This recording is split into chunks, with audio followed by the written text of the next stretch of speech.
يا مساء السعادة على عيونكم اخواتي واصحابي في الله، عاملين ايه؟ يا رب دايما بخير وعلى خير، ويجعل ايامكم وحياتكم ان شاء الله كلها خير وسعادة باذن الله. حطي الطاسة على النار وحطي فيها كده شوية من الزيت، وخرطي بصلاية كبيرة شوية كده زي ما انت شايفاها كده، نص حلق كده، وابتدي ان انت شوحيها. لو انت بقى زهقانة وعايزة تعملي اكلة سريعة لولادك او عايزة تعملي لهم سندوتشات سريعة، يبقى مفيش احسن من الاكلة اللي احنا هنعملها مع بعض دي.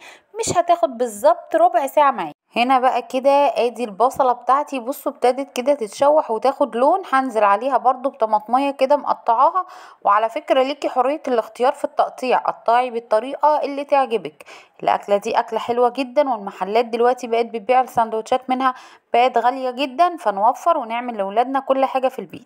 هنا بقى انا كان عندي في التلاجة كده صدق، طلعته زي ما انتم شايفين كده، وقسمت الصوبع على 2، وهبتدي اقلبه مع البصلة والطماطم. ما تفضليش تقلبي فيه علشان خاطر ما يتهريش منك، هو بس يا دوبك ياخد الصدمة من تحت وتقلبيه على فوق وتسيبيه كده شوية مع البصلاية والطماطماية، مش عايزين حاجة ازيد من كده. هنا بقى كده هنحط ايه؟ مش هنحط غير رشة صغيرة قوي من الفلفل الاسمر، لان هو الصدق بتاعنا متبهر، فانا هحط بس رشة صغيرة قوي من الفلفل الاسمر، وكمان كنت حطيت برضو رشة صغيرة قوي من الملح علشان خاطر تتبل البصل والطماطم.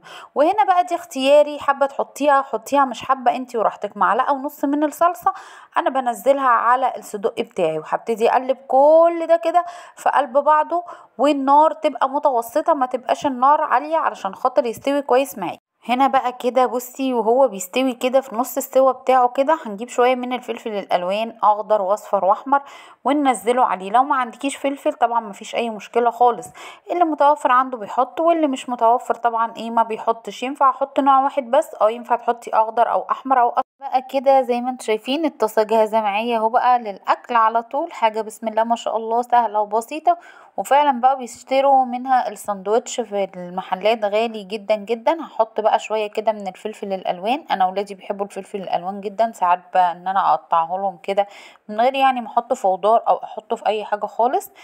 تعالي بقى اعملي سندوتشات جنب مكرونه، جنب شويه بطاطس محمره، جنب المتوفر عندك، وابتدي ان انتي كلي. انا بقى جبت كده بقى عيش فينو فتحته، وهنبتدي نعمل سندوتشات للولاد، بيبقى حلو وسريع في نفس الوقت، نظافة في البيت ومش مكلف عليكي. بصوا الجمال بقى، حاجة بسم الله ما شاء الله حلوة جدا جدا. يا رب الطريقة والفكرة تكون عجبتكم، ويا رب اكون عند حسن ظنكم، ويا رب اكون بنال اعجابكم. وشكرا ليكم جميعا ان انتوا بتشجعوني وبتدوني الحماس ان انا اكمل، بجد بحبكم في الله. واقول لكم زي ما بقول لكم كل مرة، السلام عليكم ورحمة الله وبركاته.